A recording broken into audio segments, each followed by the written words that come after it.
Recording is on. Good morning, everyone. It is Tuesday morning, January 26th, week 4.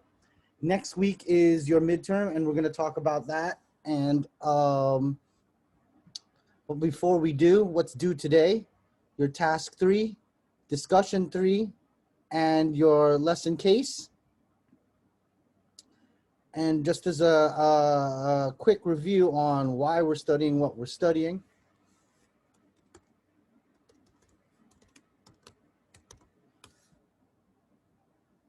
If you look at, it's a nice model to look at, like this one. When you look at this overall diagram of who and what we are chemically, you have atoms that make molecules, molecules then make macromolecules, macromolecules make cells, cells make tissues, tissues make organs, organs get lumped into systems, and then we have our lovely cute little organism here, this human baby girl. Now, by the time this baby girl has signs and symptoms, must be a whole bunch of wrong going on here, stemming from all the way from this tiny beginnings all the way to here. So understanding normal, which is anatomy and physiology, you can understand just how if anything goes wrong in any of these arrows along the way, how it could significantly affect our patient. So last week we talked about the organelles. We talked about how the prokaryote cell, the eukaryote cell, which is you, and even the prokaryote cell has organelles, organs that have specific functions. So that was the big takeaway from last week. And now this week, what are we going to talk about? We're going to talk about what's inside the nucleus. Deoxyribonucleic acid and ribonucleic acid, which is DNA and RNA. And as stated at last week's lecture, the DNA is the coded blueprint of who you are. And just like the blueprints to the house, it says everything about where, where the wiring is going to be, which is our nerves. What's the outside going to look like? Our hair, our eyes. What's the inside going to look like? And what do we mean by, it goes, if you watch the video that's in the lesson, what do we mean by everything? We mean everything. This not so important right here in the task, but they have this cheek cell DNA extraction. And again, Carolina notes, not the lab part, but the notes part, if you could see here. This is really neat. And because they have it's a more condensed, quicker version to look at this. It has some things in it, but they're nice notes, nice addenda notes, nice extra notes to look at, and they're here in your step 2. Before we talk about getting into the structure and function of DNA, you see here DNA replication, and mitosis versus meiosis is part of DNA replication. And this is a nice video. Khan Academy is vetted, and it's a really good source, especially for mathematics, even advanced mathematics. I've helped a lot of students for statistics utilizing Khan Academy videos. So this is nice. So, but you know me, I like pictures. So mitosis versus meiosis. So you should compare them. And there's some nice pictures here.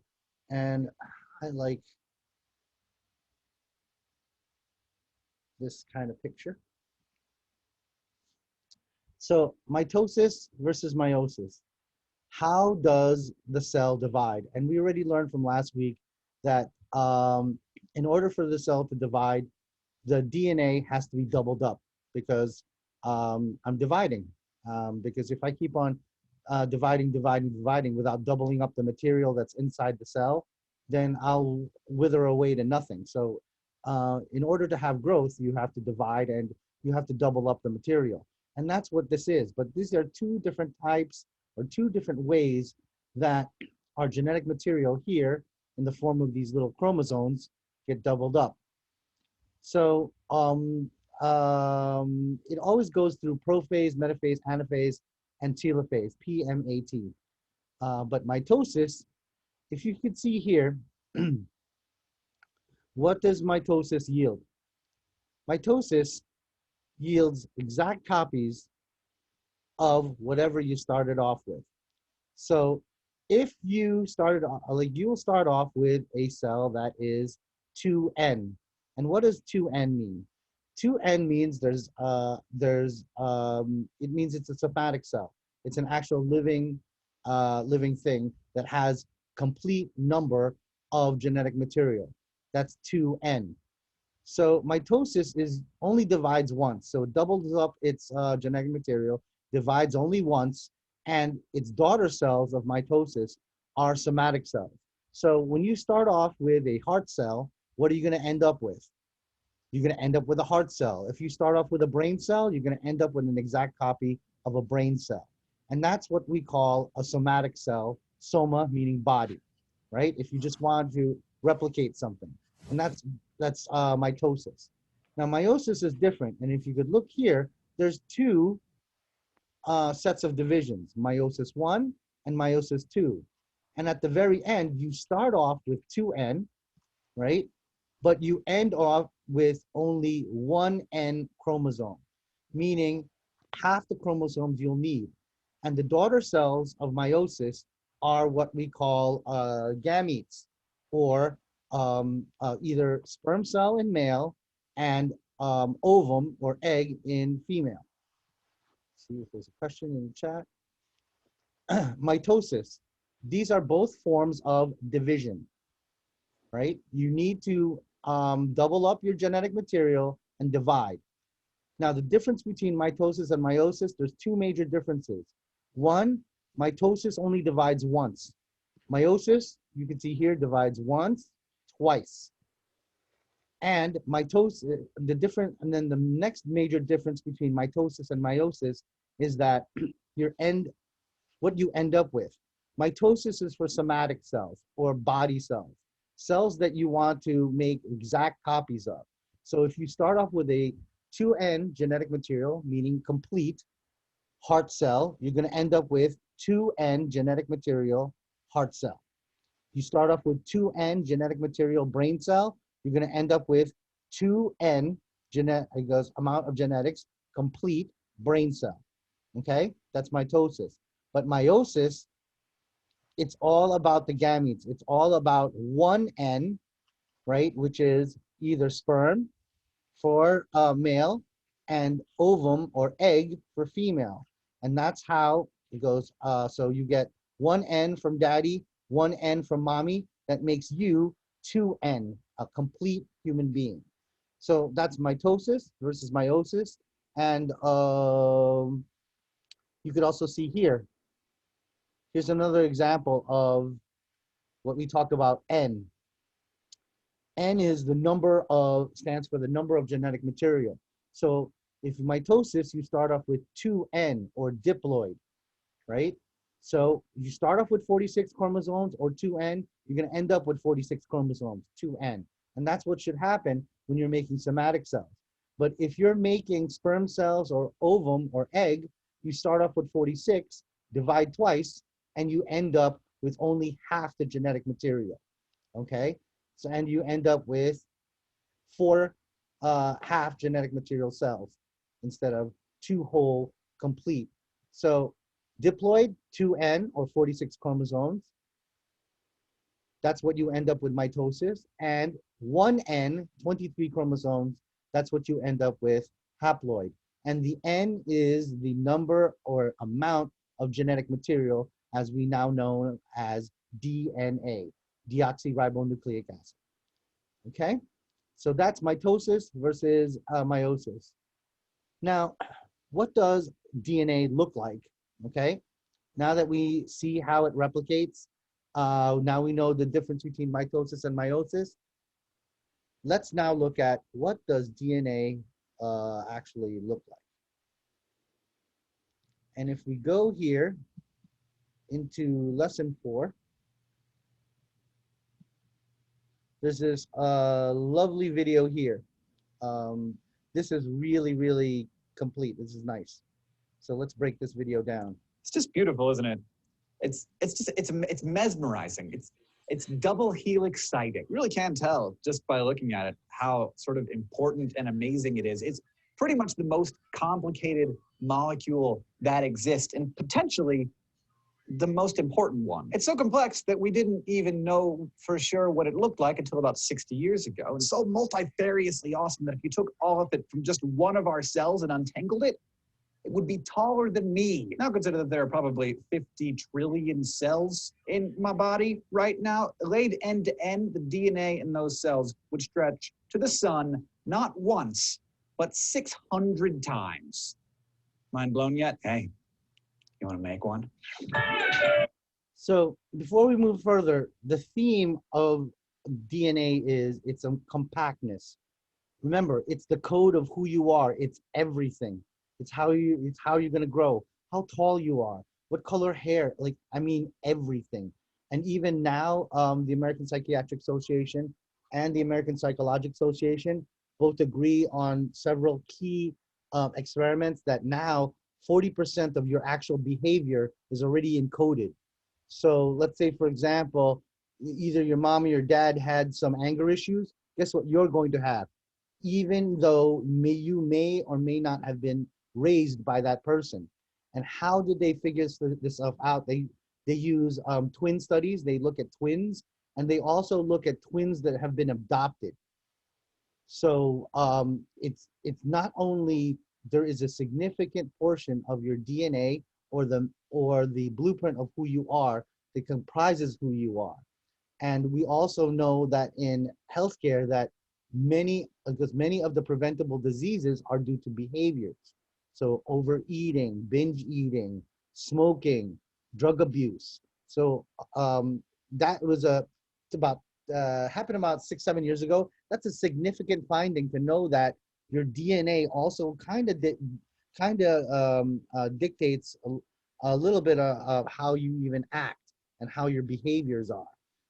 So knowing that is, we also have to know how to, of course, modify and curb those behaviors. All right. So let's continue. And I'm going to stop periodically and also monitor the chat as well. If you got a question, put it in the chat.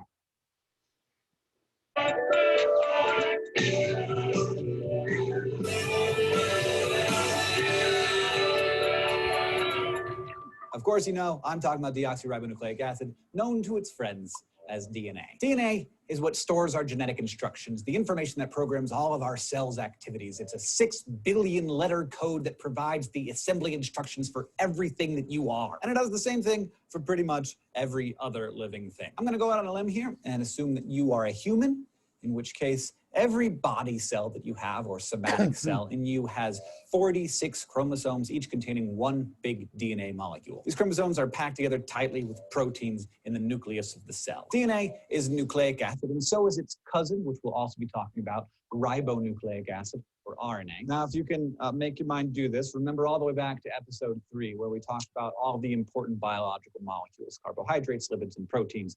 That ring a bell? Well, nucleic acids are the fourth major group of biological molecules, and for my money, they have the most complicated job of all. Structurally, they're polymers, which means that each one is made up of many small repeating molecular units. In DNA, these small units are called nucleotides. Link them together and you have yourself a polynucleotide. Now, before we actually put these tiny parts together to build a DNA molecule like some microscopic piece of IKEA furniture, let's first take a look at what makes up each nucleotide. We're gonna need 3 things. 1, a 5-carbon sugar. All right, it's at this point where it's telling you what are the parts. Doesn't that look like a beautiful all of the above question? What comprises DNA chemically? Well, a 5-carbon sugar, right? Ribose, phosphate group, and 4 nitrogenous bases. And they're gonna talk about adenine, thymine, cytosine, and guanine. Molecule 2, a phosphate group, and 3, one of 4 nitrogen bases. DNA gets the first part of its name from our first ingredient, the sugar molecule, which is called deoxyribose. But all the really significant stuff, the genetic coding that makes you, is found among the 4 nitrogenous bases adenine, thymine, cytosine, and guanine. It's important to note that in living organisms, DNA doesn't exist as a single polynucleotide molecule, but rather a pair of molecules that are held tightly together. They're like an intertwined microscopic double spiral staircase, basically just a ladder, but twisted, the famous double helix. And like any good structure, we have to have a main support. In DNA, the sugars and phosphates bond together to form twin backbones. These sugar-phosphate bonds run down each side of the helix, but chemically in opposite directions. In other words, if you look at each of the sugar-phosphate backbones, you'll see that one appears to be upside down in relation to the other. One strand begins at the top of the first phosphate connected to the sugar molecule's fifth carbon, and then ending where the next phosphate would go with a free end at the sugar's third carbon. Okay. So you got to look at it like a ladder, right? The phosphate groups and this ribose, the sugar. And how do you know it's a 5-carbon sugar? It's a pentagram, 1, 2, 3, 4, 5, and this has an oxygen on it. So this counts as 1, 2, 3, 4, 5th carbon, right? And this one's on the 3rd carbon. So it's called 5' to 3'. So the best way to look at it is, what direction is this oxygen facing? So you could see how on this ribose, this 5-carbon sugar, the oxygen is facing up, right? And then on this one, the oxygen is facing down. So this is going 5' to 3', and this side is going 3' to 5'. And the rungs, or where you would step on the ladder, so this is called your sugar phosphate backbone, okay? This and this. And these are the rungs, or where you step on a ladder, and those are made out of nitrogenous bases, right? And they mentioned adenine, thymine, guanine, and cytosine, and they're going to talk about momentarily how they're connected. And these here are connected by hydrogen bonds. And you remember that hydrogen bonds were kind of, they're kind of loose, partial pressures, and also partial, what do you call that? Partial negative, partial positive, right? And it makes the bonds loose. And that's why you get this spiral staircase that gets created. And that spiral staircase of this ladder, or the staircase that this thing is creating, that's called a double helix.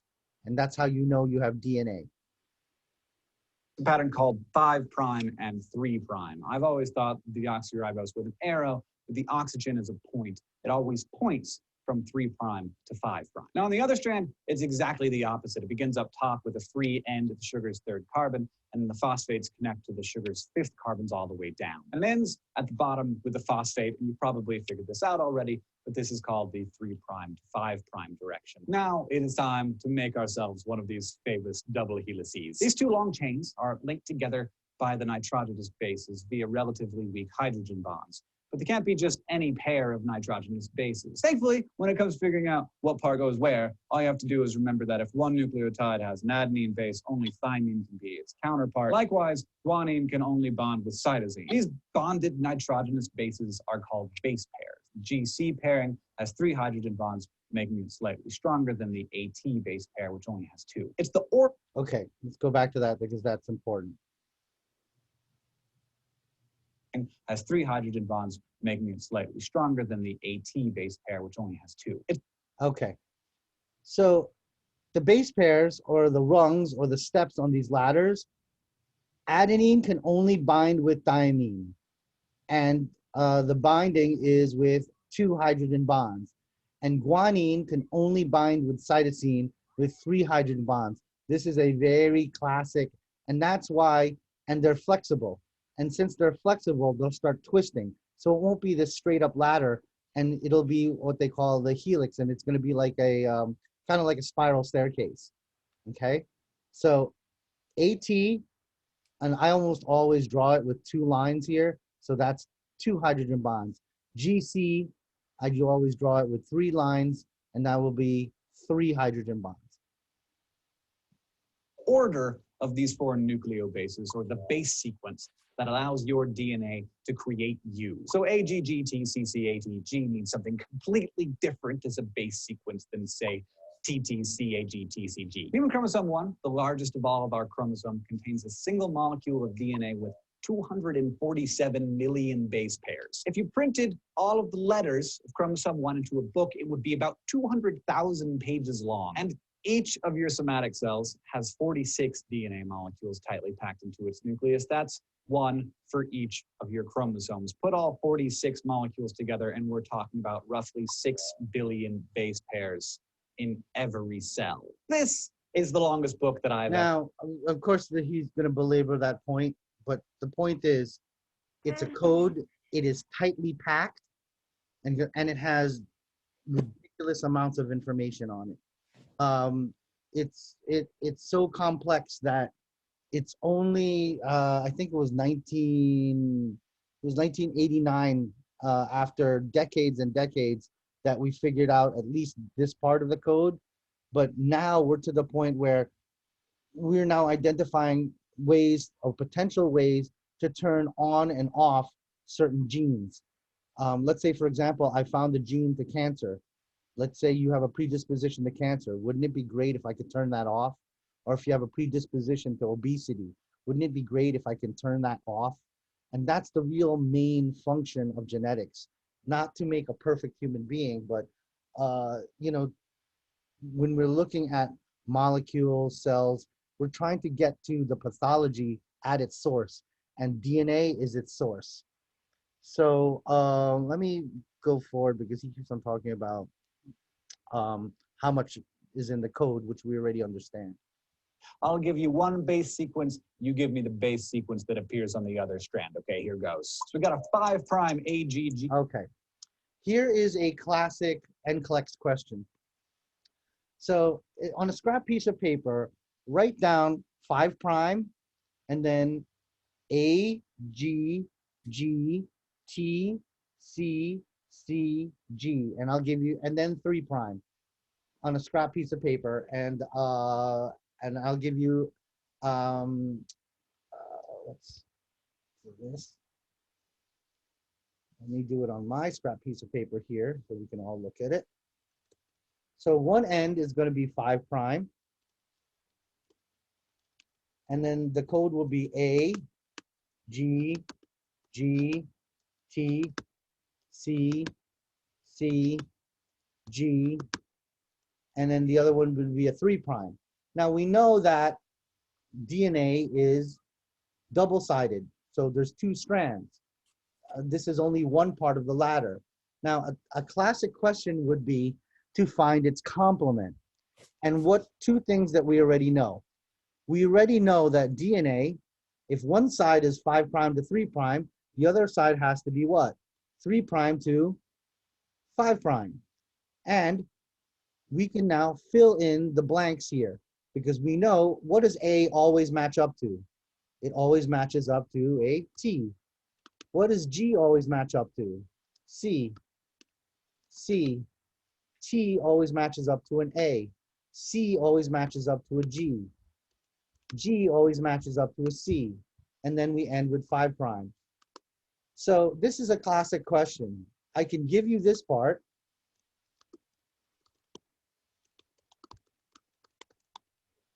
Your job would be to do what? And here would be your answer.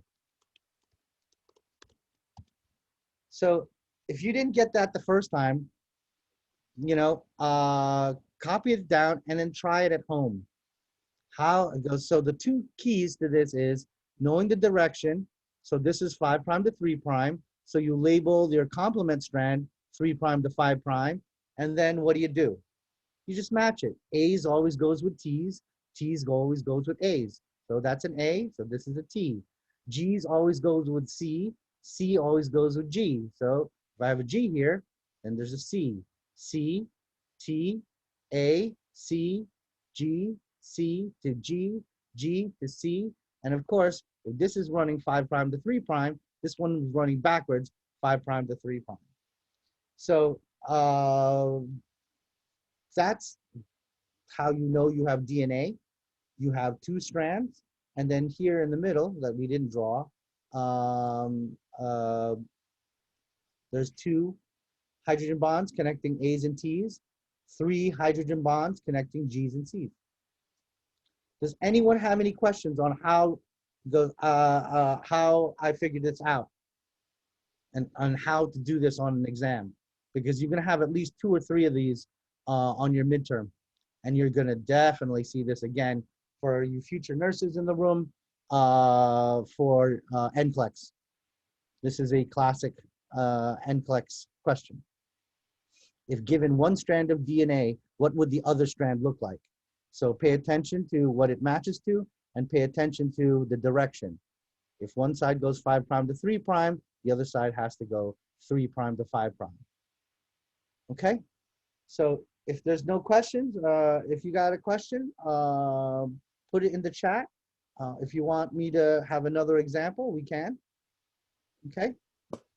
But let's look to see if we're correct. TCCG to 3' and time's up. The answer is 3'. TCC AGGC 5'. Yeah. So TCC AGGC to 5'. So let's see if we're correct. How did I figure it out? Okay, let's do it again. It's not super complicated. Since each nitrogenous base. If given one, right? Let's not look at this one. Let's move this down here. If given one strand, you will always be given a direction, 5' to 3' or 3' to 5'. And then you're going to be given the nitrogenous base sequence, AGGTCCG, right? Now, how did I figure out the answer? Well, I know that DNA runs what? If this is running 5' to 3' in this direction, the other direction has to be running the other way. So I label, this one is 3', right? Because this one's going from 5' to 3'. This one has to be going the other direction. Now that I label this as 3', right? And I know it's going to end up at 5', then the next thing I do is match up the bases. A always goes with T. G always goes with C. T always goes with A. C always goes with G. And G always goes with C. And then if I started off at 3', I'm going to end up at 5'. And see, that's the answer. 3' to 5', TCCAGGC. Did everyone get it? Because you're going to see this again. Not only today, a couple years from now when you take your NCLEX. And you're going to remember that's exactly how to do it. 2 parts. Make sure you know what direction and make sure you know. And remember, A's always match up with T's with 2 hydrogen bonds. And G's always matches up with C. And of course, inversely, T's always matches up with A's. And C's always match up with G's. Okay? Does everyone get that? Because this is a high yield topic. It'll definitely come out on your NCLEX. And I know I prepped 3 different people for NCLEX. And they all passed. And my daughter got a 98 percentile. So I don't know how much better you can get. That's probably one of the highest scores I've ever seen. And my daughter is not the sharpest tool in the shed, but she trains better than most. Who am I kidding? She trains better than anyone I've ever known. But I'll be honest with you, in 20 years of teaching, not my best student, but my hardest working student. And that is worth more than no matter how much brains you have. If you don't work, you don't do the time and do the training, it's not going to help you. All right. So where are we at? It only has one counterpart. You can use one base sequence to predict what its matching sequence is going to look like. So, could I make the same base sequence with a strand of that other nucleic acid, RNA? No, you could not. RNA is certainly similar to its cousin DNA. It has a sugar phosphate backbone with nucleotide bases attached to it, but there are 3 major differences. 1, RNA is a single-stranded molecule, no double helix here. 2, the sugar in RNA is ribose, which has 1 more oxygen atom than deoxyribose, hence the whole starting with an R instead of a D thing. And finally, RNA does not contain thymine. Its 4th nucleotide is the base uracil, so it bonds with adenine instead. RNA is super important to the production of our proteins, and you'll see later that it has a crucial role in the replication of DNA. But first, all right, let's stop. Let's go back to this. Hence the whole starting. And let's go back to our little chart. RNA is different. We already know that DNA is double-stranded. We also know that DNA has ribose. Now, the difference between RNA is only single-stranded and has one extra oxygen in its backbone. And then you'll notice you have A, just like DNA, C, just like DNA, and G. But the difference is RNA doesn't have thymine. It has uracil. And that brings us to this. So if I showed you this,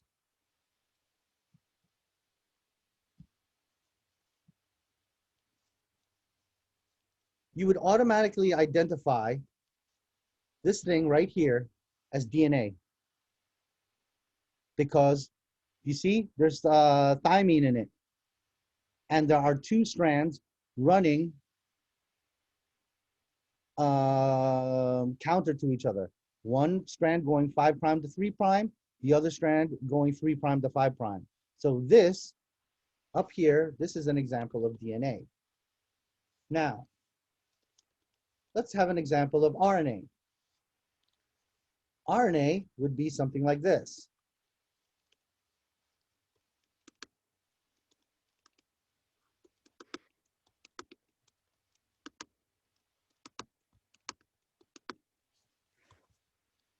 If you'll notice, there's no T, there's U, and there's only one strand. So this is a good way to identify the differences between DNA and RNA. And DNA is the blueprint of you, who you are. And we're going to talk about RNA and its role. It's more of a role of messenger and translator for your ribosomes. And if you recall your ribosomes from the last lecture, those are your protein protein factory workers. They make proteins. And they make proteins based on this order of this code. So this protein would be, right, AGGTCCG protein would be different than a TCCAGGC protein because there's different orders, okay? So think of DNA as the blueprint, the encoded blueprint of who you are, and the RNA is the messenger or translator that will leave the nucleus, because remember the DNA is in the nucleus.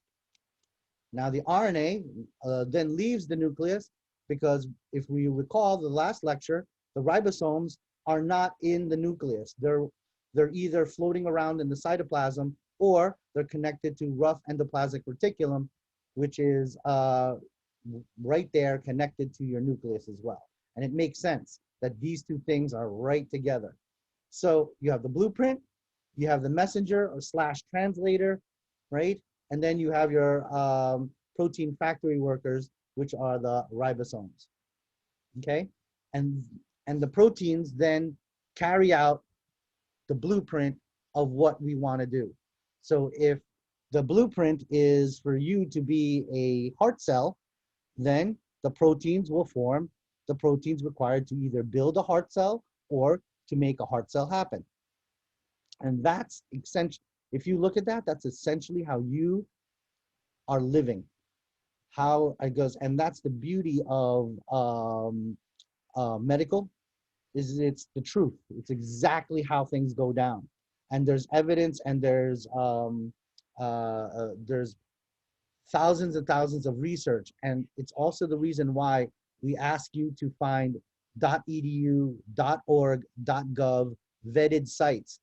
And what do we mean by vetted? That means some outside source, somebody else looked at that website to see if it was full of garbage or not. But if you go to a .com or a medical blog or Wikipedia, you don't know.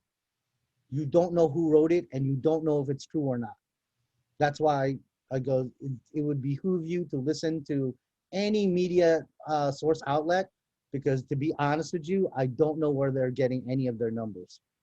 Right? How does an efficacy for a vaccine in 1 month go from 95% to 55%? What the heck is that? I don't know what that is, right? So you have to look at the real research. And how can you have any real research if no one got vaccinated?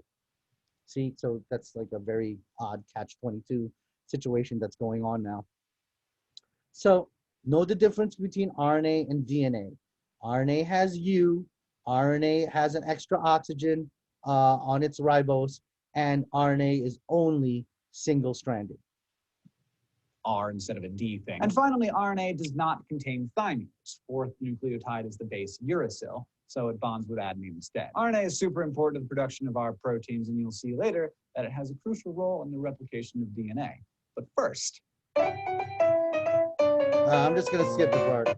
Different countries and nearly 100 because that's his deal. The part that I'm skipping is goes back to what I was talking about regarding plagiarism. Just a little backstory. Watson and Crick were awarded the Nobel Prize for finding out the double helix, or having the research to lead up to the shape of how we know what DNA is. But in the last 10-15 years, we found that they plagiarized. They did not give credit, and they did not give credit to somebody else, and that's in your discussion. So it also goes to show that things that we knew, like 20 years ago, 50 years ago, may not be relevant now. I don't know if it was this class. Somebody put a citation from 1970. That is, how can that even be remotely relevant? That was 50 years ago, right? So you could see here that truth always comes out, and even though it came out, more than 100 years later. They also found out, if you ever heard about Marie Curie. Marie Curie and her husband worked on X-rays. There's a whole bunch of papers in her husband's name because, at the time she was a woman, that Marie Curie did. But she needed to get published, so she used her husband's name. Right? So, and the truth always eventually comes out, especially in science. That and unfortunately for both of them, since they work with X-rays and they work with radiation, they both died of cancer. Enzymes loose on them to digest the protein. Scientists who helped figure that out was Roswell, not exactly a household, who informed Watson and Crick that an earlier. If you want to have more like fuel for your discussion for this week, look at this this section of the video. But I'm going to skip this section because we want to get down to the nitty gritty, which is, so what? We have DNA, we have RNA. How does it work? DNA required dangerous amounts of radiation because cells are constantly dividing, and that requires a complete copy of all that DNA information. It turns out that our cells are extremely good at this. Our cells can create the equivalent of 10,000 copies of this book over the course of a lifetime. Each time using half of the original DNA strand as a template is marvelous. Okay. Unwinding the double helix at billions of times. All right, it's this part. Few hours. That, my friends, is called replication. Every cell in your body has a copy of the same DNA. It started from an original copy and will copy itself trillions of times over the course of a lifetime. Each time using half of the original DNA strand as a template to build a new molecule. So, how is a teenage boy like the enzyme helicase? They both want to unzip your genes. Helicase. Jesus. I hate bad comedy. Alrighty. So we already know that this is DNA. We see it. It has T's in it, and you have one strand going one way. You can see the oxygens. You have another strand going the other way. Right? We fully recognize this. And if we look at this, if you recall your medical terminology, what does the suffix ASE mean? Anybody? You can even put it in the chat. What is ASE? If you see a word, unwinding the double helix at breakneck speed. ASE, if you see a word with ASE in it, what does it mean? Wunderbar, Miss Aaliyah. Enzyme. And what do enzymes do? They help move the reactions along. Reactions that would take forever and a day, enzymes speed them up. And the one thing that enzymes really are good at is breaking down things. Because a breaking down reaction, if you just let it happen naturally, would take forever and a day. But with helicase, we can make it faster. And what are we doing with the helix? This double helix, the helicase is unzippering, because it's like a zipper, as you can see here. It is opening up the DNA. Because remember, the RNA is only single-stranded. So how can I get at the code if it's not opened up? So helicase has to open up the DNA so I can get at the code. And now the code is nice and open, and then we can work with it. Slicing open those loose hydrogen bonds between the base pairs. The point where the splitting starts is known as the replication fork. It has a top strand called the leading strand, or the good guy strand, as I call it. Another bottom strand called the lagging strand, which I like to call the scumbag strands, because it's better to look at it. The leading strand is the one, if something's leading, it's the thing that goes first, right? Because it's easier.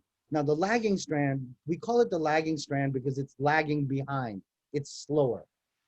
I don't know why I don't know why he's calling it the scumbag strand. It just means it's slower, and you'll see why. Pain in the butt to deal with. These unwound sections can now be used as templates to create two complementary DNA strands, but remember, the two strands go in opposite directions in terms of their chemical structure, which means that making a new DNA strand for the leading strand is going to be much, much easier than for the lagging strand. For the leading good guy strand, an enzyme called DNA polymerase just adds matching nucleotides onto the main stem all the way down the molecule. But before it can do that, it needs a selection of nucleotides that fill in the section that's just been unzipped. To get started at the very beginning of the DNA molecule, DNA polymerase needs a bit of a primer, just a little thing for it to hook onto so that it can start building the new DNA chain. And for that little primer, you can thank the enzyme. Okay, so what did he all say? Now that this thing is all open, you need something to start, this copying process of this code that we have here. And that's called RNA primase. And prime means what? First. So that has to, after helicase, primase now goes in and it starts things up. It primes it, okay? RNA primase. The leading strand only needs this RNA primer once at the very... And how do I know that this is RNA? It's only a single strand, and look, A would typically match with T, but there's no T here. This is U. So that's how you know that this is RNA. And look, how many oxygens? 1, 2. How many oxygens here? 1. So this is DNA, and the RNA, who's going to be the messenger, right, is going to copy the code, and it requires RNA primase to get it started. So helicase unzips the DNA. The primase starts. Yes, hello? Hello? Ms. Jones? Mute you. If you need to have a question, we'll have a Q&A. And, or you could put it in the chat and I'll monitor as it goes along. So I could ask you, what's helicase? You'll tell me, well, it's the enzyme that unzips the DNA. What's RNA primase? Oh, that's the first copy of the DNA that starts this whole copying process of RNA. Then DNA polymerase is all, I got this, and it just follows the unzipping, adding nucleotides to the chain. You look at the word poly. Poly means many. So this enzyme makes lots of DNA. And you can see here, how do I know this is DNA? Look at here, only 1 oxygen. And look at here, this is a thymine, right? So it copies it so that it now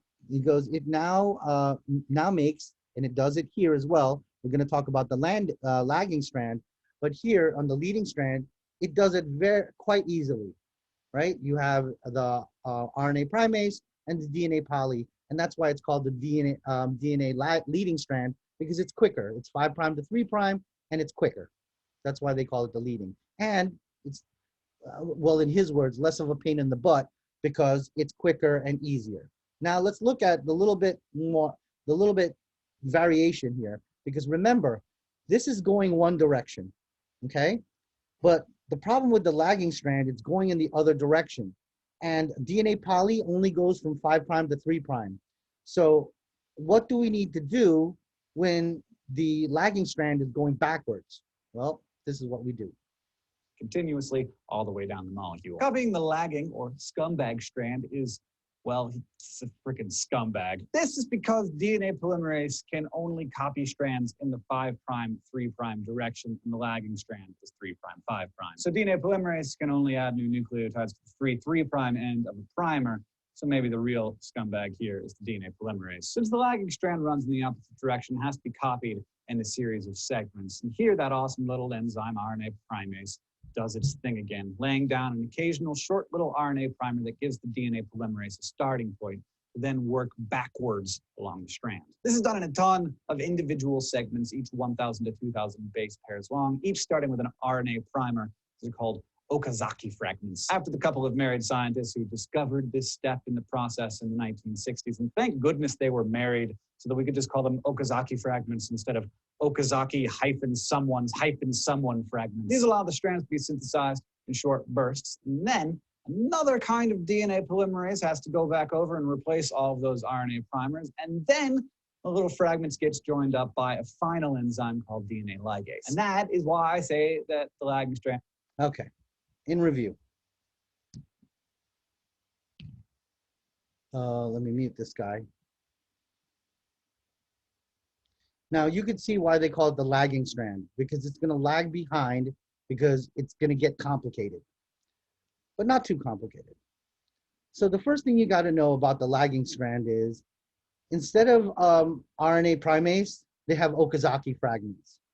And Okazaki fragments are little fragments like this one, right, of RNA.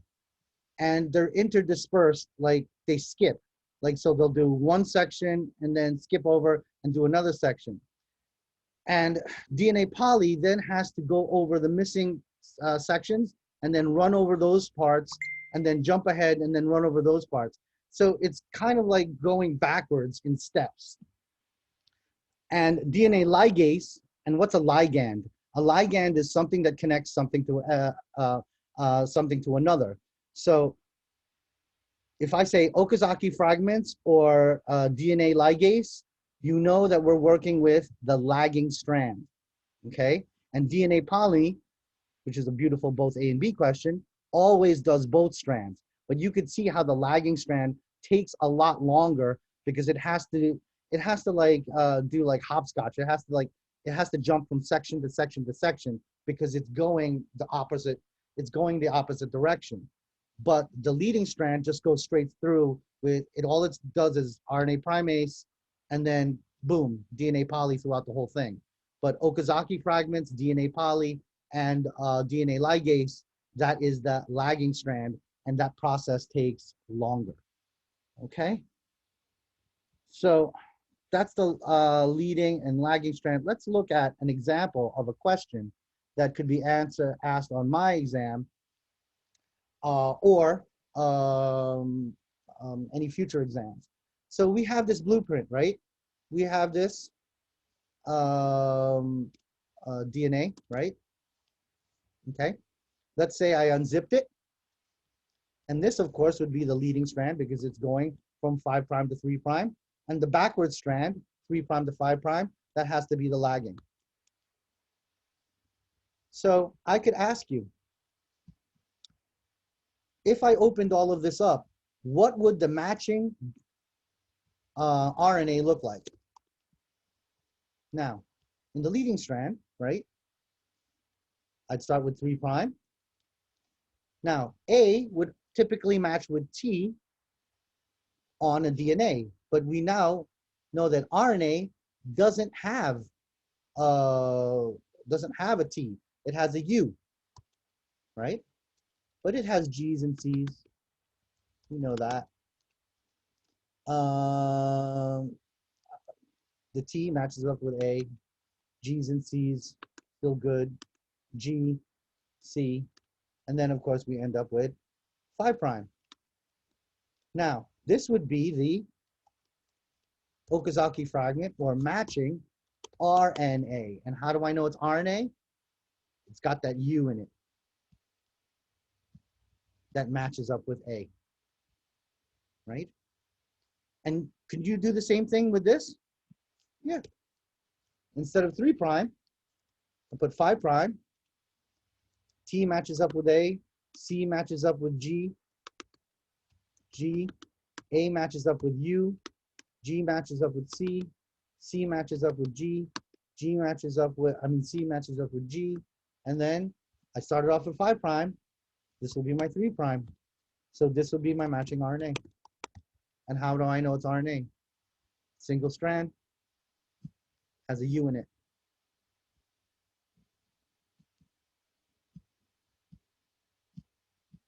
Okay? So that little section. Now, what could I ask about the enzymes required? Well, the enzymes required for this is what? For the leading strand, always to unzip, that would be DNA helicase. Wouldn't that be a good question? I also need DNA primase to start, to jumpstart it all, right? I mean RNA primase, sorry. And to make the rest of it, DNA polymerase. On the lagging side, what do I need? Okazaki fragments, because it's going backwards. I also, and it has Okazaki fragments instead of the RNA poly. I, of course, same thing, DNA helicase, because I had to unzip stuff in the first place. Should have wrote that down first. And what do I need to make more DNA? DNA polymerase. And how do I connect or ligate the Okazaki fragments and the DNA polymerase? So this is a nice summary. And I could ask this question. In the leading strand, which of the following enzymes are required? These. In the lagging strand, which of the following enzymes are required for replication? These. Which of the following enzymes unzips the DNA helicase? It goes, which of the following enzymes that jumpstart the leading strand for replication? RNA primase. It goes, which are the following enzymes that propagate the replication of DNA along the leading strand? DNA polymerase. Don't you think I could do the same thing for this? I gave you now, essentially, every potential question from this angle for this kind of thing. And that's actually how you prep for exams. You look at every single way that your professor could ask something. And I'm now showing you exactly how I make exams and exactly how you can also do an outline. Now, you're going to be doing, what do you call that? Concept map. Don't you think this could be the same thing regarding concept map? I could have leading strand, right? I could have DNA versus RNA. That is another potential question. And the different enzymes that are involved in each. And that's how you break down exams. And that's how, that's also how you also break it down for your concept maps. And you could see now how, like, doing proper notes and concept maps, you can pretty much preempt your professor. You could see the professor's exams even before they happen. Now, there's some extraction simulations and all that, and this DNA lab also has nice notes as well. I think they're the same. Yeah, they're the same notes. Now, if you want to know how all of this gets, how did we get the chromosomes from our DNA?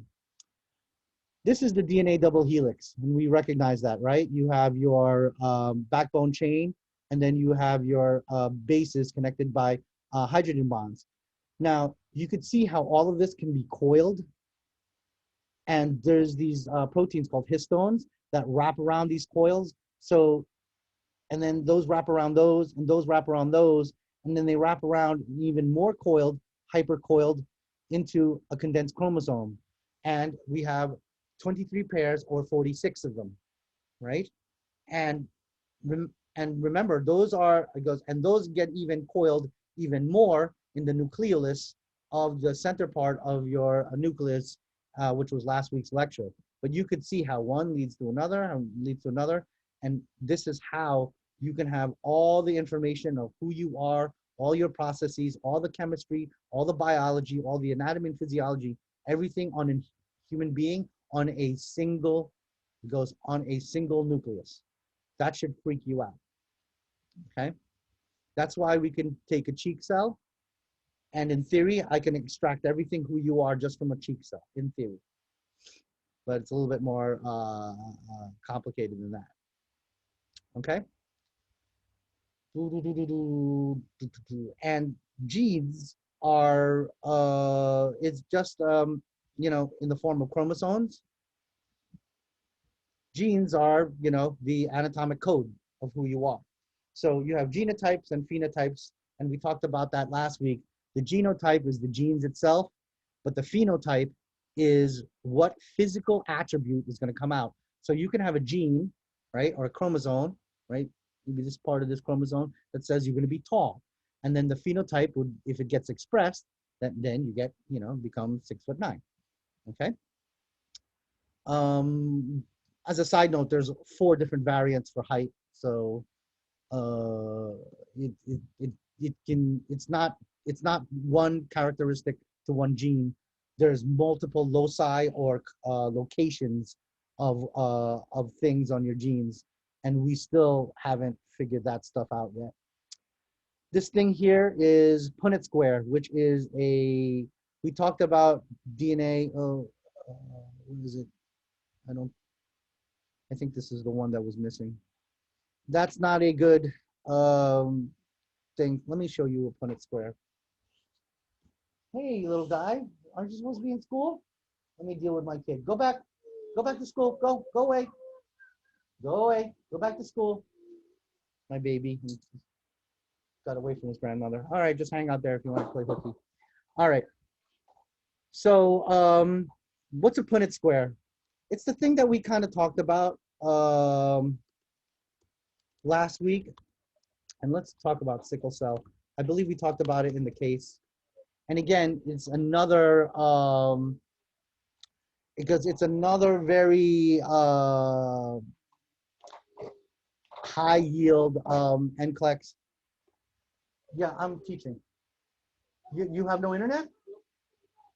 That's why I gave you the password to switch out to setup 59E5. Have Bell set it up. All right, a little bit IT issues here at the Garais household. So let's look at this. And we talked about how you have one parent here and one parent here. Now this parent here, they have homozygous dominant. That means capital S, they're normal. But the second parent, he has sickle cell. And how do we know? Lowercase s, lowercase s. So this is what they call a Punnett square. So if you match up this capital S with this little s, capital S with this little s, capital S with this little s, then you'll have what? You'll have heterozygous dominant, which the dominant trait would be what? Normal. But the recessive trait, that means each one of these children are going to be carriers. Okay? Now, what would happen if one parent was a carrier and the other one had sickle cell? Well, you can see here, 2 of them will be carriers, and then 2 of them will be homozygous recessive, 2 small s's. That means they're going to have full-blown sickle cell anemia, full-blown disease. So that's what a Punnett square does. you take the genotypes, capital S, little s, and then you match them towards each other, and then you could kind of predict by percentage how many of your children will have something. So in this scenario, 100% will have sickle cell trait. In this scenario, 50% will have sickle cell trait. 50% of the offspring will have the chance of full-blown sickle cell anemia. So be able to read these Punnett squares. If you need more help with Punnett squares, there's wonderful Khan Academy video, or hang out after this lecture, and then we could go through some more. And that's essentially what that website was supposed to do for you. And last but not least, due next week, let's look at this. Again, this thing is, to be honest with you, it's kind of corny. So, you know, go through it. And again, it has some wonderful pictures of the centrioles and the microtubules that we talked about last week, how they form like little highways and they align everything. But answer questions 1, 2, let's see if they all go in a row.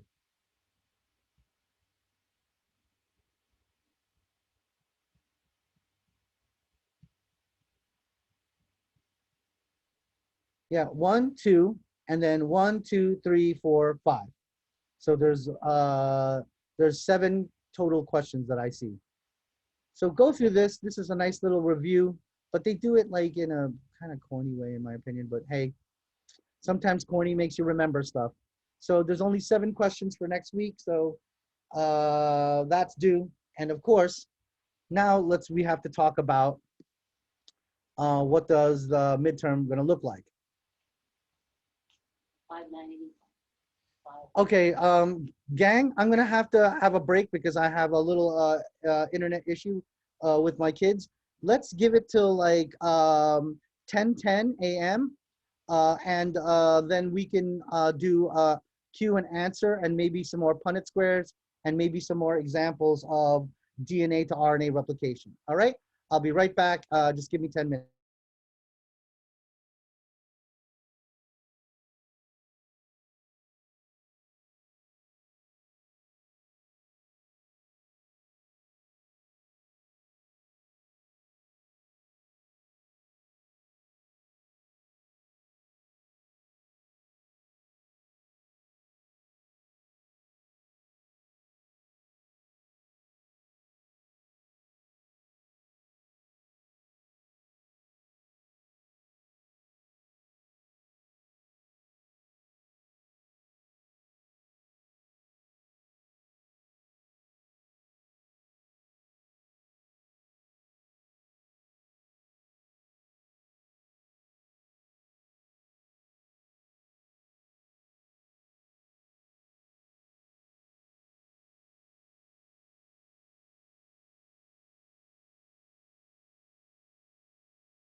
All right, I am back. Sorry about that. I have two servers at my house, and the other server went down, and that's the one with my kids. All righty. So let's see. Let me make sure I got the attendance. So, okay. Let's do